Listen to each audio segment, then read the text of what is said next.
లక్ష్మి దగ్గరికి వచ్చి యమున ఇలా అంటుంది. అమ్మ లక్ష్మి అని అంటే, లక్ష్మి ఏంటమ్మా ఇలా వచ్చారు అని అంటంతో, నువ్వు ఈరోజు చేసిన పనికి నాకు చాలా సంతోషంగా ఉందమ్మా. నువ్వు నా కొడుకు ప్రాణాలు కాపాడటం కోసమే ఇక్కడికి వచ్చావు అనేసి చాలా ప్రేమగా మాట్లాడుతూ ఉంటుంది.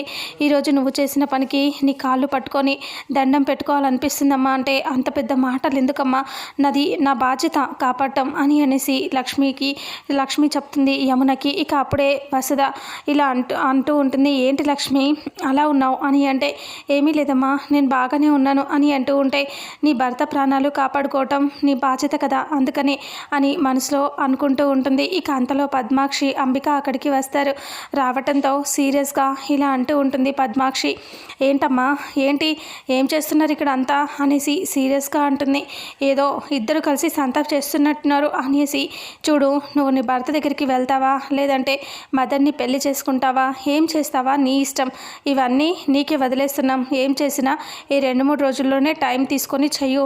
ఏ యమున చెప్పుకోవే నీ లక్ష్మికి, మీరిద్దరు కలిసి ఏం చేసినా ఇలా చేస్తున్నారు అని సీరియస్గా చెప్పేసి వెళ్ళిపోతే, ఇంకా అప్పుడే అంబిక కూడా కావాలనే ఇదంతా చేస్తున్నారు, ఇద్దరు కలిసి నాటకాలు చేస్తారు అక్క అని చెప్పి ఇద్దరు తిట్టేసి అక్కడి నుంచి వాళ్ళు వెళ్ళిపోతారు. పద్మాక్షి అలా సీరియస్గా తిట్టిన మాటలకి యమున బాధపడి, అమ్మ లక్ష్మి వాళ్ళు అలాగే అంటారు, వాళ్ళ మాటలు నువ్వు పట్టించుకోకమ్మా అని అంటే, నేనేమి పట్టించుకోవట్లేదమ్మా అంటే, ఇంకా అప్పుడు పద్మాక్షి యమున అంటుంది. చూడమ్మా వాళ్ళు అన్న దాంట్లో తప్పేమీ లేదు, ఎందుకంటే వాళ్ళకు కూడా టెన్షన్గా ఉంది, నీ జీవితం బాగుంటే మేము కూడా సంతోషంగా ఉంటాం కదా అనేసి యమున చెప్తుంది. అలా చెప్పి అక్కడి నుంచి ఒకసారి నీ భర్త గురించి ఆలోచించుకో అనేసి వెళ్ళిపోతుంది.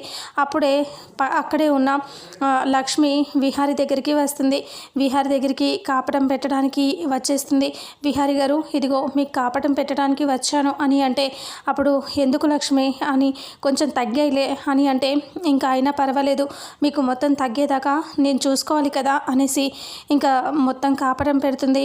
లక్ష్మిని చూస్తూ విహారి చాలా హ్యాపీగా, నీలాగా చూసుకునే భార్య దొరకటం నా అదృష్టం లక్ష్మి అని అంటే, లక్ష్మి అంటుంది, అదేంటి విహారి గారు మీకు ఇంత దెబ్బలు తగిలి మీరు బాధలో ఉంటే అలా మాట్లాడతారు, మీలాంటి భర్త దొరకటం నా అదృష్టం అని అంటే, నీకోసం నేనేం చేశాను, ఏమీ చేయలేదు, నువ్వు నా కోసం ఎంతో చేస్తున్నావు అని అంటూ, నువ్వు నీ ప్రాణాలు కూడా లెక్క చేయవు కదా నా కోసం అని విహారి అని, లేదు విహారి గారు నా ప్రాణాలు ఇచ్చైనా మిమ్మల్ని నేను కాపాడుకుంటాను అని లక్ష్మి చెప్తుంది. వాళ్ళిద్దరి మాటలు వింటూ చాలా హ్యాపీగా, పండు కలకాలం వీళ్ళు ఇద్దరు కలిసి ఉండాలి దేవుడా, వీళ్ళిద్దరినీ ఇలాగే ఉంచయ్యా అని పండు దండం పెట్టుకొని సంతోషంగా నవ్వుతూ చూసి అక్కడి నుంచి వెళ్ళిపోతాడు. కాపడం పెట్టిన తర్వాత లక్ష్మి బయటికి వస్తే మదన్ అక్కడే ఉంటాడు. మదన్ మాటలు వినేశాడా ఏంటి అని లక్ష్మి బాధపడుతూ చూస్తూ ఉంటుంది. మదన్ ఇలా అంటాడు, లక్ష్మి నువ్వు ప్రాణాలకి తెగించి విహారిని కాపాడావు, అందుకు నాకు చాలా సంతోషంగా ఉంది తెలుసా, అసలు ఒక ఇంట్లో ఉన్న వ్యక్తి కోసమే నువ్వు ఇలా ప్రాణాలకు తెగించి కాపాడావు అంటే, నీ భర్త కోసం నువ్వు ఇంకేం చేస్తావో ఊహించుకోగలను, నువ్వు నీ భర్త కోసం ఏమైనా చేస్తావని నాకు అనిపిస్తుంది Lakshmi. Thank you Lakshmi, thank you so much, నీలాంటి అమ్మాయి నాకు దొరకటం, నువ్వు నీ భర్త గురించి మర్చిపోతే నన్నే పెళ్లి చేసుకో లక్ష్మి, నాతోనే ఉండు లక్ష్మి, నన్ను చాలా బాగా చూసుకుంటావని నమ్మకం నాకు వచ్చేసింది అని మదన్ చెప్పి వెళ్ళిపోతాడు. ఇంకా నీ ఇంత ప్రేమ ఉన్న నీలో నాకు స్థానం కావాలి లక్ష్మి అని మదన్ చెప్పి వెళ్ళిపోతాడు. ఆ మాటలు విని విహారి అక్కడి నుంచి బాధగా లోపలికి వెళ్ళిపోతాడు. లక్ష్మి కూడా అక్కడి నుంచి వెళ్ళిపోయి ఏడుస్తూ ఉంటుంది. అంతలో యమున వచ్చి విహారి దగ్గర వచ్చి కూర్చుంటుంది. నాన్న విహారి ఏం చేస్తున్నావు, నొప్పులు కొంచెం తక్కువ ఉన్నాయనన్న అని అడిగితే, కొంచెం బాగానే ఉందమ్మా పర్వాలేదు అని అంటూ విహారి చెప్తాడు. అప్పుడు 2-3 రోజులు మందులు వేసుకొని రెస్ట్ తీసుకో, ఆ తర్వాత నువ్వు ఆఫీస్కి వెళ్దు కానీ ఇప్పుడే వెళ్ళాల్సిన అవసరం లేదు అని అంటే, సరే అమ్మా అంటే, నీకో విషయం చెప్పాలి నాన్న అంటే, చెప్పమ్మా అని విహారి అంటే, లక్ష్మి గురించి మాట్లాడతాను, లక్ష్మి తన భర్త గురించి చెప్పట్లేదు కదా నాన్న, తన భర్త గురించి లక్ష్మి దగ్గర నుంచి మనం లాగాలి, పాపం లక్ష్మి జీవితం కూడా భర్త వస్తే బాగుంటుంది కదా, ఒకవేళ వాడు రాలేదు అనుకో ఇంకా మదర్నిచ్చి పెళ్లి చేయొచ్చు అని యమున మాట్లాడుతూ ఉంటుంది. లక్ష్మి మన కోసం ఎంతో చేసింది, లక్ష్మి కోసమే మనం ఆలోచించాలి కదా నాన్న అని అంటే, లక్ష్మి భర్తని నేనే అమ్మ, ఆ విషయం తెలియక నువ్వు ఇలా మాట్లాడుతున్నావు అని విహారీ ఆలోచిస్తూ ఉంటాడు. ఇంకా అంతలో లక్ష్మి వచ్చి ఆ మాటలన్నీ వింటుంది. అమ్మా అని చెప్పి లక్ష్మి లోపలికి వస్తుంది.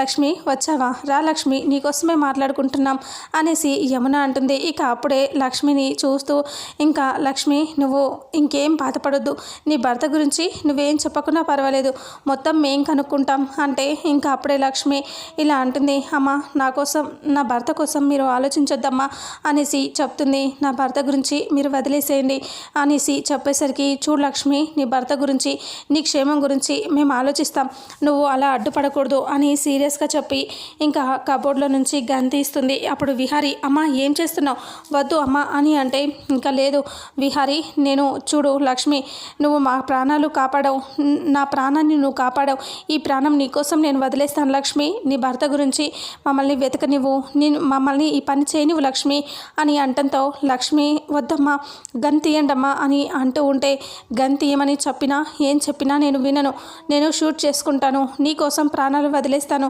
నీ భర్త గురించి చెప్తావా లేదా అతన్ని వదిలేస్తే మదన్ని పెళ్లి చేసుకుంటావా, ఏదో ఒకటి చెప్పు లక్ష్మి అనేసి తిడితే ఇంకా అప్పుడే లక్ష్మి ఏడుస్తూ వదిలేయండమ్మా గన్ తీసేయండమ్మా అని అంటూ ఏడుస్తూ ఉంటుంది. ఇక అప్పుడే విహారీ చాలా బాధపడుతూ ఇంకా ఇలా చూసి అమ్మ వద్దమ్మా అంటే నాన్న విహారీ నువ్వు మధ్యలో రావద్దు, లక్ష్మితో నేను మాట్లాడుతున్నాను అని సీరియస్గా తిడుతూ ఉంటుంది. ఇక లక్ష్మి ఏడుస్తూ వదిలేయండమ్మా అని అంటూ అరుస్తూ ఉంటుంది. అయినా సరే యమున గట్టిగా నిర్ణయం తీసేసుకుంటుంది. చూడు నీకోసం నేను ప్రాణం పోవటానికైనా ప్రాణం తీసుకోవటానికైనా సిద్ధమే అనేసి చెప్తూ ఉంటుంది.